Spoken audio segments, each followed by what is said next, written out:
பொதுவாக நீங்கள் வந்து ஒரு கனவை நோக்கி பயணிக்கும் போது ஒரு ஹீரோ ஹீரோயின் மாதிரி ஃபீல் பண்ணிக்கிட்டீங்கன்னா அந்த ஹீரோ ஹீரோயினுக்கு வந்து 3 முக்கியமான வில்லன்கள் வருவார்கள். உங்கள் கனவை நீங்கள் வெளியில் சொன்னவுடன் உங்களுக்கு கிடைக்க போகின்ற பரிசு பாராட்டுகள் அல்ல, ஏளனமான பேச்சுக்கள்.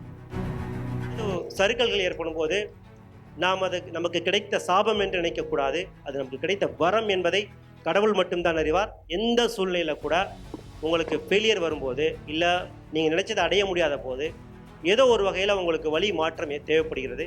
அங்கே செல்லும்போது உங்களுக்கு தேவையான நபர்கள் கிடைப்பார்கள். 1980 ராஜபாளையத்தில் வேலையில்லா பட்டதாரியாக இருந்த ஒரு தந்தைக்கும் அங்கன்வாடி ஊழியரான ஒரு தாய்க்கும் பிறக்கும் போதே எடை குறைவாக பிறந்த ஒரு குழந்தை அடுத்த 30 ஆண்டுகளில் ஒரு மாநிலத்துக்கே மின்சார விநியோகம் செய்யும் அதிகாரியாக, இந்தியாவின் மிக பெரும் ஒரு நகருக்கே குடிநீர் விநியோகிக்கும் நிறுவனத்தின் தலைவராக மாறியதென்பது மிகப்பெரிய ஒரு சாகச கதை. மாற்றத்துக்கான விதை எங்கே வேண்டுமானாலும் விழலாம், எப்போது வேண்டுமானாலும் விழலாம். சாதாரண கிராம பின்னணி கொண்ட, ஆங்கிலமே அறியாத அந்த குழந்தை கல்வியை மட்டுமே பற்றி கொண்டு மேலெழுந்து வந்தது. கால்நடை மருத்துவத்தில் முதுநிலை முடித்து முனைவர் பட்டமும் பெற்றது. தடை, தடுமாற்றம், புறக்கணிப்பு என அனைத்தையும் தனக்கான ஏணிப்படிகளாக மாற்றிக்கொண்டு 2010 ஆட்சிப்பணி அதிகாரியாகி கர்நாடக மாநில கேடரில் பணியை தொடங்கிய அந்த குழந்தை இதோ இன்று உங்கள் முன் அமர்ந்திருக்கிற டாக்டர் ராம் பிரசாத் மனோகர். ஏராளமான இளைஞர்களுக்கு யூபிஎஸ்சி தேர்வுக்கான வழிகாட்டுதலை வழங்கி வரும் இவர் சமீபத்தில் தன் பயோகிராஃபியை கருவிலிருந்து கலெக்டர் வரை என்ற பெயரில் நூலாக வெளியிட்டார். அந்த நூல் உங்களுக்கு மிக முக்கியமான ஒரு பாட புத்தகம். வருக டாக்டர் ராம் பிரசாத் மனோகர். தமிழ் வழியிலே பயின்ற என்னை ஐஏஎஸ் அதிகாரியாகிய மாற்றிய எனது அன்னை தமிழுக்கு வணக்கத்தை பதிவு செய்து கொள்கின்றேன்.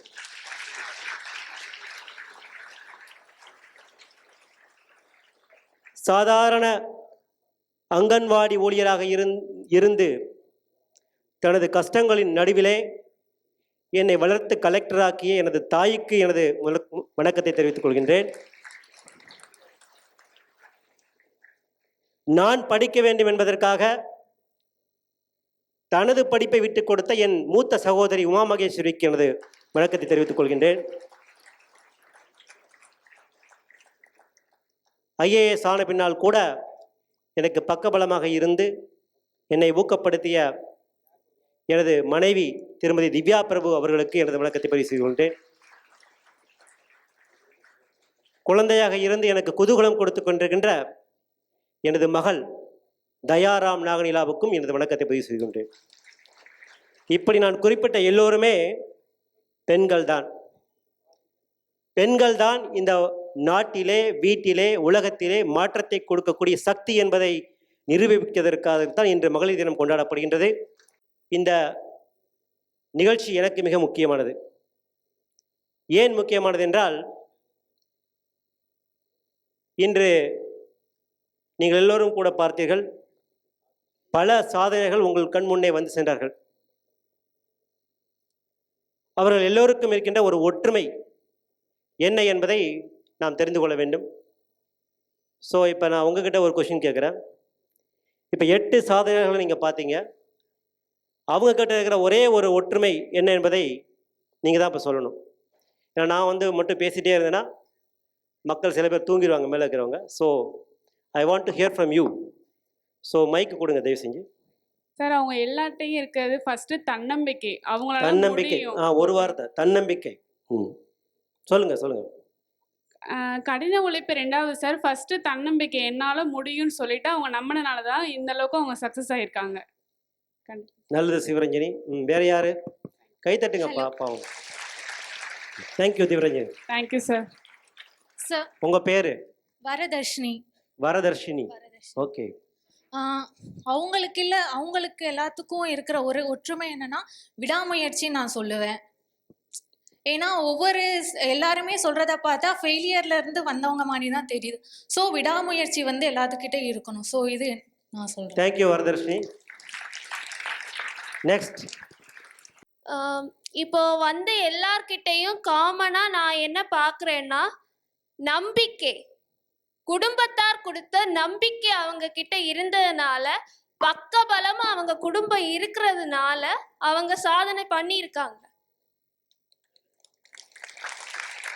பொதுவாக இன்னைக்கு வந்து ரிஜிஸ்டர் பண்ணதுக்கப்புறம் இவ்வளோ தூரம் வந்து கஷ்டப்பட்டு வந்து எத்திராஜ் காலேஜில் ஆடிட்டோரியத்தில் உட்காந்து இவங்க என்ன சொல்ல போகிறாங்கன்னு ஆர்வத்தோடு கேட்டுட்ருக்கீங்க இல்லையா? இதுதான் முக்கியமான ஒரு செயல். இந்த முதல் செயலிலே நீங்கள் வெற்றி பெற்றிருக்கிறீர்கள் என்பதை மீண்டும் மீண்டும் பதிவு செய்து கொள்கின்றேன். ஸோ இப்போ நம்ம கனவுக்குள்ளே போகலாம். ஸோ கனவு யாராருக்கு கனவு இருக்குது, என்னென்ன கனவு இருக்குன்னு கொஞ்சம் ஒரு 4 பேர்கிட்ட கேட்டுக்கிறேன். ஸோ பின்னாடி பக்கம் பேசவே இல்லை. ஸோ யாராவது ஒருத்தர் பேசலாம். இப்போ கனவு வந்துட்டு டிஎன்பிஎஸ்சி ஆஸ்பிரண்ட் சார். எந்த ஒரு சப்போர்ட்டுமே இல்லாமல் ஸ்கூல் காலேஜோட ஸ்காலர்ஷிப்பை படிப்புக்காண்டி சேர்த்து வச்சு இப்போ செல்ஃபாக படிச்சுட்டு இருக்கேங்க sir. Very good Soumya, thank you. கண்டிப்பாக 26ல் அச்சீவ் பண்ணுவேங்க சார். Super super. என்னுடைய ட்ரீம் என்னென்னா வேர்ல்டுலேயே ஒரு மிகப்பெரிய டைரக்டராக, சினிமா டைரக்டராக ஆகணும். அது மூலமாக வந்து மக்களுக்கு நல்ல நல்ல கருத்துக்களை சொல்லணும். அது ஒன்று. இன்னொன்று, இந்தியாவில் இருக்கிற ஒவ்வொரு குடிமகனும் யூபிஎஸ்சி ஆஸ்பிரண்ட் எந்த அளவுக்கு அவங்களோட நாலேஜபிள் இருக்கோ அது ஒவ்வொரு இந்திய குடிமகனும் கிடைக்கணும் அப்படிங்கிறது என்னுடைய ஆசை. அது சினிமா மூலமாக எப்படி அவங்கள அறிவுபூர்வமாக கொண்டு போக முடியும் அப்படிங்கிறதுக்காக என்னுடைய வாழ்க்கை பயணத்தை தொடருது சார். 12th ஃபெயிலுக்கு அப்புறம் இவர் தான் அடுத்த டேரக்டர் நினைக்கிறேன். பொதுவாக நம்ம என்ன நினச்சிருப்போம், இங்கே வந்திருக்கிறவங்களாம் ஐஏஎஸ் ஆகணும் தான் கனவு கண்டிருப்போம் நினச்சிருப்போம். அப்படி கிடையாது. ஐஏஎஸ் ஆகணுன்ற கனவு இவங்களுக்கு இருக்கலாம், இல்லை அவங்க அப்பா அம்மாவுக்கு இருக்கலாம். பட் அவங்களுக்குன்னு ஒரு கனவு இருக்கும். ரைட். ஆக்சுவலாக வந்து நான் 10th படிக்கும்போதே ஐஏஎஸ் ஆகணுன்ற ஒரு கனவு இருந்துச்சு. அது பாதியிலே ஸ்டாப் ஆயிடுச்சு சார். இப்போ வந்து நான் தொடங்கி இருக்கேன். இன்னைக்கு தான் வந்து அந்த ரிஜிஸ்ட்ரேஷன் பார்த்ததுக்கப்புறம் வந்து சரி அந்த விழிப்புணர்வு பார்த்தாச்சு நம்ம கற்றுக்க முடியுமான்னு பார்க்கலாம் அப்படின்னு சொல்லிட்டு வந்திருக்கேன் sir. Super Durgadevi, thank you Durgadevi. வேற யாருக்கு? ஸோ ஃபர்ஸ்ட் ஆஃப் ஆல் எல்லாருக்குமே வந்து சின்ன வயசில் ட்ரீம் நிறைய இருக்கும். அந்த மாதிரி தான் எனக்கும் சிங்கிங் டான்ஸிங் நிறைய இருந்தது. பட் ஒரு ஸ்டேஜ் எங்கள் அப்பா வந்து கொஞ்சம் எங்கள் அப்பாவுக்கும் அம்மாவுக்கும் மிஸ் அண்டர்ஸ்டாண்டிங் நடந்து நாங்கள் தனியாக வந்ததுக்கப்புறம் தான் லைஃப்னா என்ன, மற்றவங்களுக்கு நம்ம எப்படி ஹெல்ப் பண்ணணும், எப்படி ஆனஸ்டியோடையோ இன்டெகிரிட்டியோடையோ நடந்துக்கணுன்ற ஐடியா வந்து எனக்கு அந்த ஃபீல் எனக்கு வர ஆரம்பிச்சுது. ஸோ என்னோடய ஃபேமிலி வந்து நீ ஐஏஎஸ் ஆஃபீஸர் ஆகு, நீ தான் சோஷியல் ஒர்க்லலாம் நல்லா இன்ட்ரெஸ்டோடு இருக்கியே அப்படின்னு சொன்னாங்க. ஃபஸ்ட்டு நான் வந்து அவங்களோட இன்டென்ஷனை ஃபுல்ஃபில் பண்ணுறதுக்காக தான் நான் ஐஏஎஸ் ஆஃபீஸர் அப்படின்ற ஒரு மைண்ட் செட்குள்ளே போனேன். But day by day I feel I was like an IAS officer. Very good. இப்போ வரைக்கும் நான் அப்படி தான் இருக்கேன். தேங்க்யூ. பேரண்ட்ஸோட ட்ரீம் வந்து இப்போ என்னோட ட்ரீமாக ஃபுல்ஃபில் ஆயிருக்கு. ஸோ பொதுவாக வந்து எல்லாருக்குமே வந்து கனவு இருக்கும். கனவு இல்லாத மனிதர்கள் இந்த உலகத்தில் யாருமே கிடையாது. கனவு இல்லைன்னா அவங்க மனிதர்களே கிடையாதுன்னு சொல்லலாம். ஏன்னா மனிதர்கள் எல்லோருக்கும் ஒரு கனவு இருக்கும். ஸோ உங்கள் கனவு என்னன்றதை வந்து நீங்கள் வந்து முதல்ல அனலைஸ் பண்ணணும். அந்த கனவு உங்களுக்காக தோணுன கனவாக இருக்கலாம், இல்லை நம்ம மீனாட்சிக்கு தோணுன மாதிரி வேறவங்களை பார்த்து கனவு வந்திருக்கலாம், இல்லை வேறவங்க சொல்லி கனவு வந்திருக்கலாம், இல்லை நம்ம இவங்களுக்கு சொன்ன மாதிரி சைலேந்திர பாபு சாரை பார்த்து கனவு வந்திருக்கலாம். இந்த மாதிரி ஒவ்வொருத்தருக்கும் ஒரு கனவு இருக்க தான் செய்யும். ஸோ அந்த வகையில் கனவு காண்பது எல்லோருக்கும் உரிமை. கனவு காண்பது எல்லோருக்கும் உரிமை. ஆனால் அந்த கனவை நிறைவேற்றுவதற்கு அடுத்த ஸ்டெப்புக்கு போகணும். ரொம்ப ரொம்ப முக்கியமான ஸ்டெப்பு. அந்த ஸ்டெப் என்னன்னா, கனவை நோக்கிய பயணத்தில் முதல் ஸ்டெப் என்ன அப்படின்ற கொஸ்டின் வரும்போது எல்லோருக்கும் வந்து அதுக்கு முன்னாடி முதல் ஸ்டெப் எடுத்து வைக்கிறதுக்கு முன்னாடி 3 வில்லன்கள் இருக்காங்க. ஸோ 3 வில்லன்களை நம்ம வந்து டேக்கிள் பண்ணணும். பொதுவாக நீங்கள் வந்து ஒரு கனவை நோக்கி பயணிக்கும் போது ஒரு ஹீரோயின் மாதிரி ஃபீல் பண்ணிக்கிட்டிங்கன்னா அந்த ஹீரோயினுக்கு வந்து 3 முக்கியமான வில்லன்கள் வருவார்கள். அது எல்லார் கனவுக்கும் இப்போ சாதித்தவங்களை கேட்டால் கூட அவங்களுக்கு சொல்லுவாங்க. பொதுவாக வந்து கனவு காண்பவர்களுக்கு ஒரு 3 முக்கியமான வில்லன்கள் வருவார்கள். அந்த 3 முக்கியமான வில்லன்கள் யார் என்ற கேள்வியை உங்கள் முன்னே வைக்கிறேன். ஸோ 3 கொஸ்டின் தான், 3 பேருக்கு தான் வாய்ப்பு. சொல்லுங்க. பயம் தான் சார். பயம். கை தட்டுங்க மீனாட்சிக்கு. ரைட் சார், ரெண்டாவது, நம்மளால இது முடியுமா? நம்மளால முடியுமா? ஆமா. Very good. Second, financial problem sir. Financial problems. Okay, thank you. சர்மிலிக்கு கை தட்டுருங்கப்பா. குட். Procrastination sir. நாளைக்கு பார்த்துக்கலாம், இன்னும் டைம் இருக்கு, அப்படி தள்ளி very good, very good, super. புல் சைன்னு சொல்லுவோம் இல்லையா, நீங்கள் 3 பேருமே புல் சை உடைச்சிருக்கீங்க. ஸோ 3 பேருக்கும் சூப்பராக கைத்தட்டுங்க.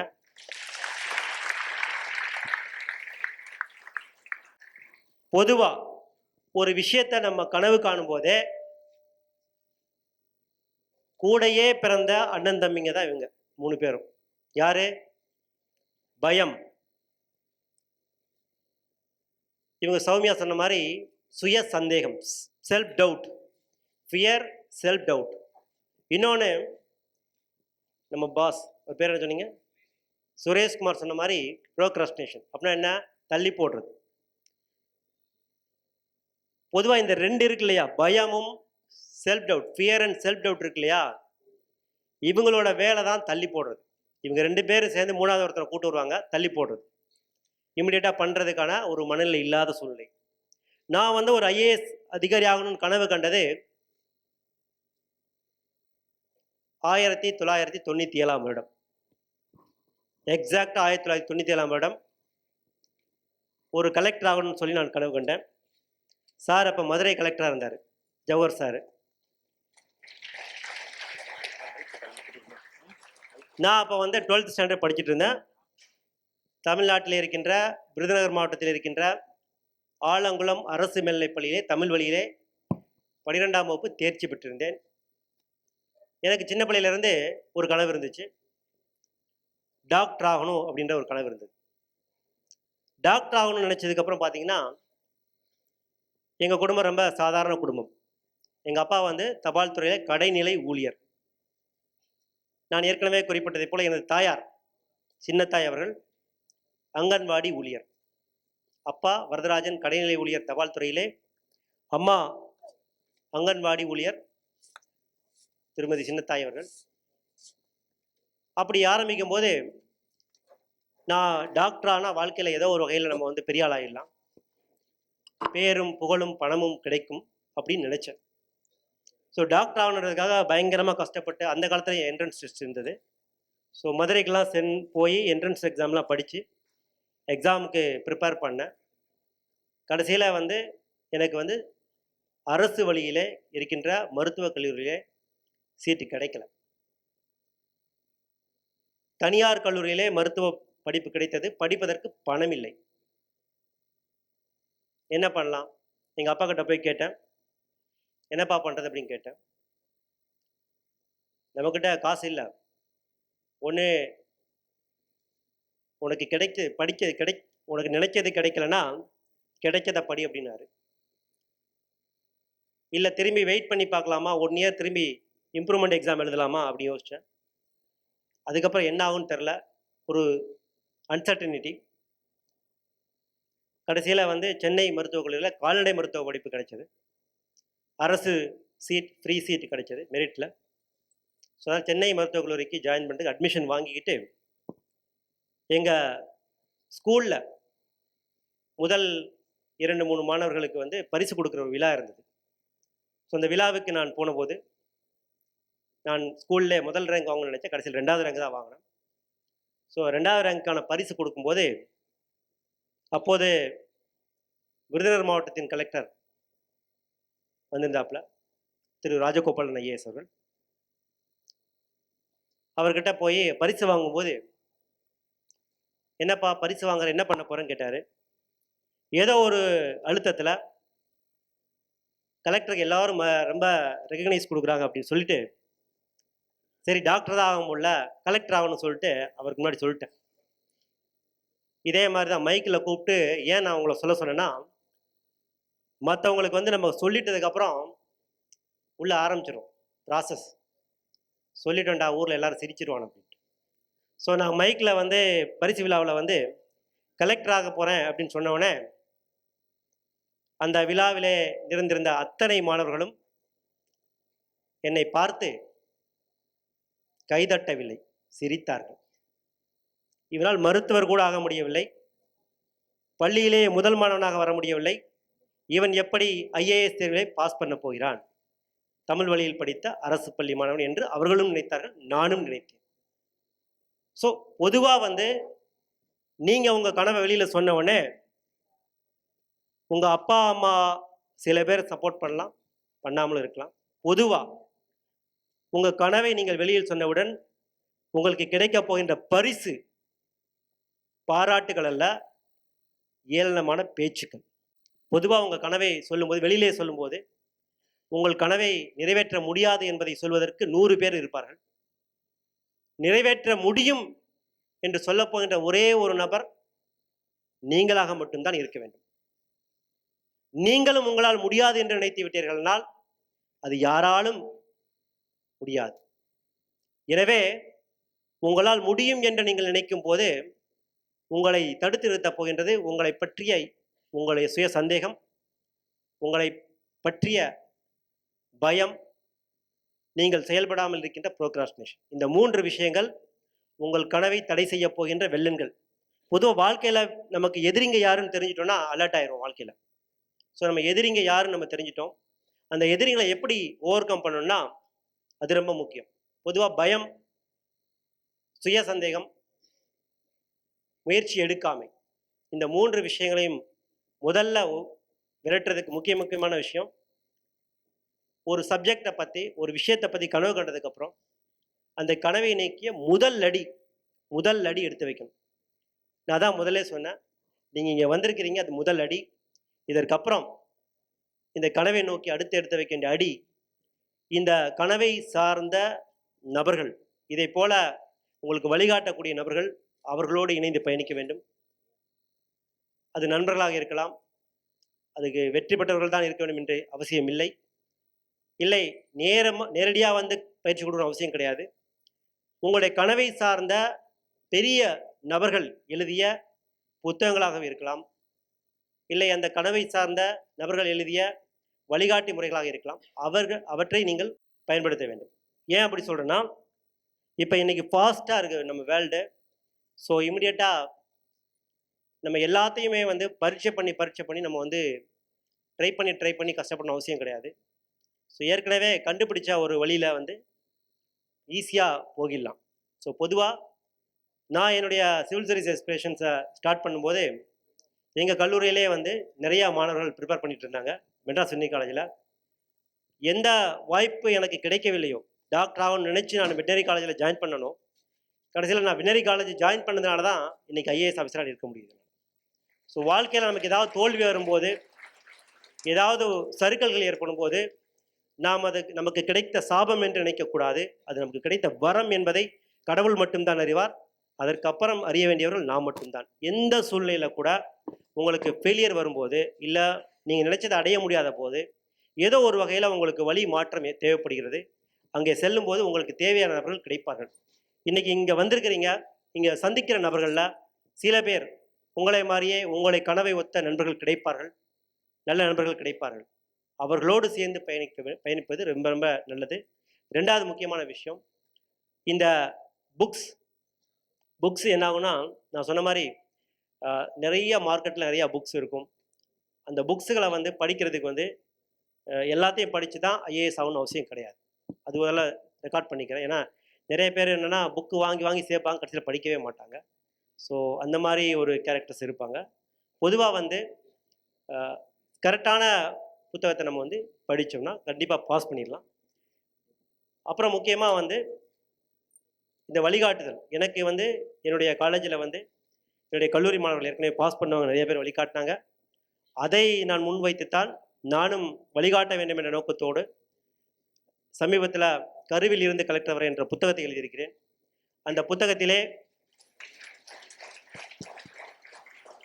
புத்தகத்திலே இருந்து வருகின்ற வருவாய் முழுவதையும் என்னை போல் ஏங்கி தவிக்கின்ற ஏழை மாணவர்களின் முன்னேற்றத்திற்காக பயன்படுத்துகின்றேன். அந்த புத்தகத்தில் வந்து பொதுவாக சிவில் சர்வீஸ் அஸ்பிரன்ஸுக்கு என்னென்ன மாதிரி கஷ்டங்கள் வருது, அதை எப்படி டேக்கிள் பண்ணணும், பரீட்சையில் எப்படி பிரச்சனை வருது, இந்த மாதிரி நிறைய விஷயங்களை வந்து என்னுடைய சொந்த அனுபவத்தோடு எழுதியிருக்கிறேன். நாட் ஓன்லி சில பேர் என்ன பண்ணுவாங்கன்னா, கலெக்டர் ஆகிற வரைக்கும் தான் வந்து தெரியும், ஃபஸ்ட் ஹாஃப் மட்டும் பார்ப்பாங்க. ஃபஸ்ட் ஹாஃப்க்கு அப்புறம் செகண்ட் ஹாஃப் ரொம்ப ரொம்ப முக்கியம்.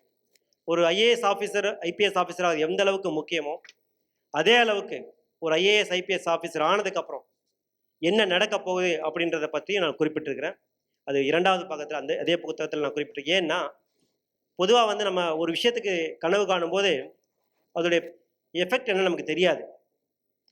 கலெக்டர் ஆகணும் நம்ம நினைப்போம். பட் கலெக்டர் ஆனால் என்னென்ன பண்ணலாம் அப்படின்றத பற்றி நிறைய பேருக்கு விழிப்புணர்வு இருக்காது. இப்போ நம்ம தங்கச்சி செஸ் சாம்பியன் ஆனதுக்கப்புறம் தான் தெரிஞ்சது. செஸ் சாம்பியன் ஆனால் என்னென்னலாம் பண்ணலான்னு சொல்லிட்டு ரொம்ப விளக்கமாக சொன்னாங்க. அதே மாதிரி தான் ஒரு கலெக்டர் ஆனால் என்ன பண்ணலாம் அப்படின்றத வந்து செயல்முறையில் எடுத்து காட்டியிருக்கிறேன். என்னென்னா பொதுவாக அதிகாரம் என்பது மக்களை அடக்கி ஆளும் கத்தி அல்ல. இதை தயவு செஞ்சு புரிஞ்சுக்கோங்க. இன்றைக்கி வந்திருக்கிற எல்லா ஆஃபீஸர்ஸும் அஸ்பிரண்ட்ஸுக்கும் நான் சொல்ல விரும்புகிற விஷயம், அதிகாரம் என்பது மக்களை அடக்கி ஆளும் கத்தி அல்ல. அது மக்களின் வாழ்விலே மறுமலர்ச்சியை கொடுக்க வேண்டிய சக்தி. இந்த நீ என்ன பெரிய கலெக்டரா அப்படின்னு ஏன் சொல்கிறாங்கன்றதை வந்து ஒரு கலெக்டரானால் என்ன பண்ணலாம், என்னென்ன மாற்றங்களை கொண்டு வரலாம் என்பதை பற்றி நான் பதிவு செய்துள்ளேன். எனவே விளக்கமாக பேசுவதற்கு இன்னும் டைம் இல்லை, நிறைய பேர் பேச வேண்டியிருக்குது. கண்டிப்பாக உங்களுக்கு என்ன சந்தேகம் ஏற்பட்டாலும் கூட வழிகாட்டுவதற்கு நான் இருக்கிறேன். உங்களோடு இணைந்து பயணிக்கிறேன். என்னை போல் நீங்களும் ஐஏஎஸ் ஆக வேண்டும் என்ற வாழ்த்துக்களை உங்களுக்கு வழங்கி, உங்களால் முடியும், என்னால் முடிந்திருக்கின்றதென்றால் உங்களாலும் முடியும் என்ற ஒரே ஒரு கருத்தை மட்டும் உங்கள்கிட்ட பதிவு செய்து கொண்டு விடைபெறுகின்றேன். வாழ்க வளமுடன். நன்றி, வணக்கம்.